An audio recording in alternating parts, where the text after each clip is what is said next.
Mesdames et messieurs, en mon titre et fonction, plus important, chers camarades. Avant d'entrer dans le vif de mon exposé, je souhaite exprimer ma profonde reconnaissance. Je tiens à remercier le divisionnaire DRO ainsi que l'ensemble de la division territoriale 1 pour l'organisation de ce forum. Il ne va pas de soi de mettre sur pied un événement d'une telle qualité et je vous remercie sincèrement pour votre engagement. Je remercie également tous les intervenants et tous les intervenants de cette journée. C'est Madame officière spécialiste Céline Fantil, c'est Monsieur Renald Eschliman, l'ambassadeur Jacques Pitelou, Monsieur Sébastien Faure et le capitaine Nicolas Pro. Merci d'être venu. Lorsque vous pensez aujourd'hui à l'armée ou lorsque les médias parlent des forces armées, vous voyez souvent défiler des images de chars, d'avions de chasse, j'espère avions de chasse F-35, ou d'hélicoptères, des véhicules ou instruments sophistiqués. Mais l'armée est avant tout une affaire de personnes. Et elle a toujours l'été. Car au final, ce sont des hommes et des femmes qui doivent agir ensemble, sous pression, dans des situations exceptionnelles, en exposant parfois leur vie. Il ne faut pas seulement tenir bon, mais vaincre. Le leadership en temps de crise, cela signifie donner des orientations lorsque les cartes ne correspondent plus, créer de la confiance là où règne l'incertitude, ou prendre des décisions lorsque les informations manquent. Ce n'est pas uniquement de la technique, c'est du leadership. Je n'ai pas toujours porté l'uniforme. Je viens à l'origine du monde économique. J'étais entrepreneur, directeur d'une entreprise en Suisse et en Asie. Lorsque j'ai rejoint l'armée, de nombreux anciens collègues m'ont dit « Tu as la vie facile maintenant, tu n'as qu'à donner des ordres. » Mais c'est justement faux. À l'armée, nous ne donnons pas simplement des ordres, nous fixons des objectifs souvent ambitieux et nous faisons confiance. Nous laissons de la liberté d'action dans la mise en œuvre. Ce sont les mêmes principes qui s'appliquent dans l'économie. C'est le leadership transformationnel. Que cela signifie-t-il concrètement? J'explique souvent le leadership à travers 5 principes que nous appelons en allemand les 5 V, ou die 5 V, car chacun commence par la lettre V.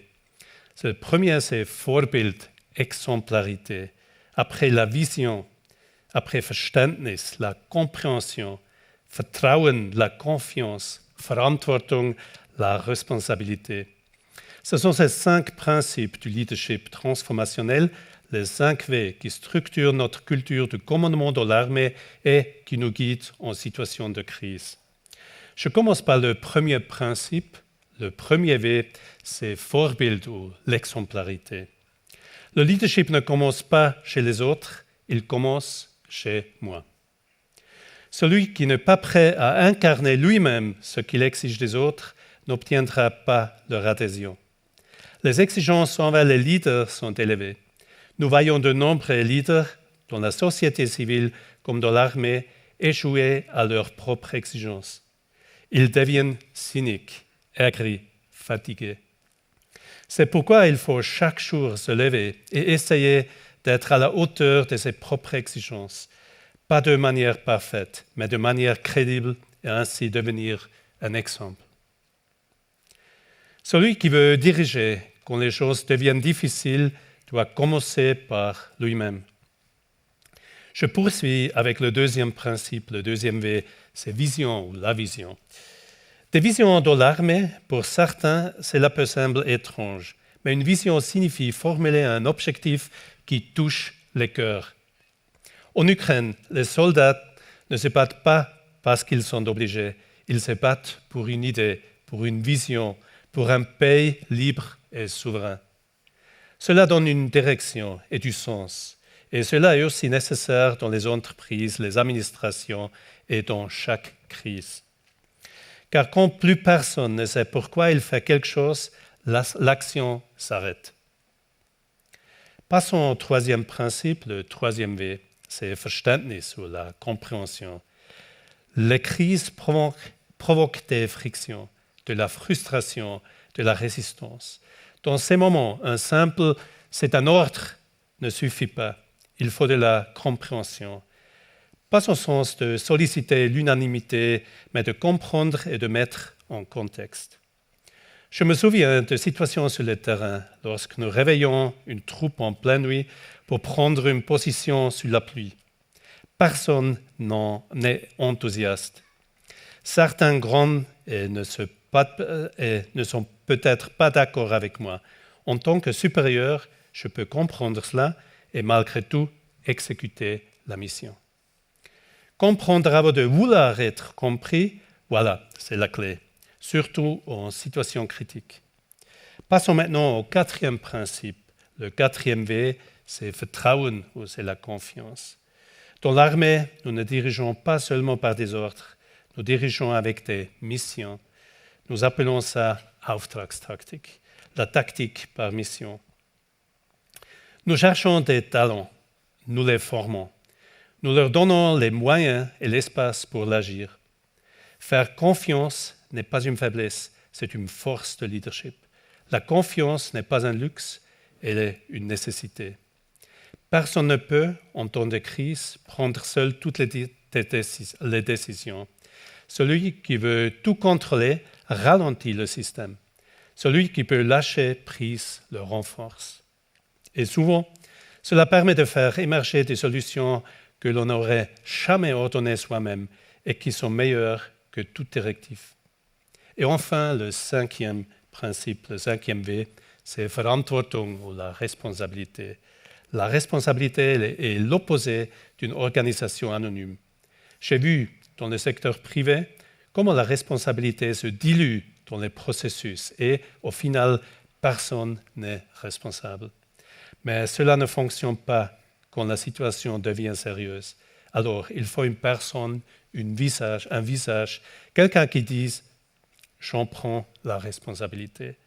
Dans l'armée, ce n'est pas une question de style, mais une question de survie. Au combat, je ne peux pas compter sur des comités ou des demandes de validation.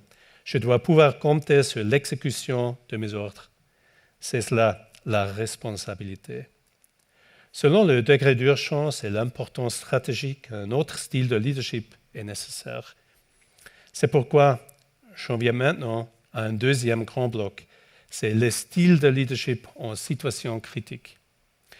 Nous distinguons 4 types de commandements selon le degré d'urgence et l'importance stratégique de la situation. Premièrement, degré d'urgence faible, importance stratégique faible. Ici, le leadership transactionnel suffit souvent. 60 à 70% du quotidien peuvent être menés ainsi. C'est performance contre récompense. Mais même ici, ceux qui sont compris et valorisés travaillent mieux. Deuxième, c'est degré d'urgence élevé et importance stratégique faible. En situation d'urgence, il faut de la clarté. Pensez à un cockpit avion lorsque survient une panne dans les moteurs. On travaille avec des checklists. L'un lit la liste, l'autre vérifie et répond le cas échéant par check. Il n'y a pas de temps pour discuter. C'est pareil au combat. Le chef de groupe ordonne but, chemin au but, comportement au but. Mais même ici, il faut de la confiance et de la compréhension entre le chef et la troupe. Troisièmement, c'est le degré d'urgence élevé et importance stratégique élevée. C'est la discipline reine, c'est la gestion de crise, c'est la compétence clé de toute armée. Il faut un état-major fonctionnel qui prépare un peu de temps, avec peu d'informations, des décisions exploitables pas forcément parfaites.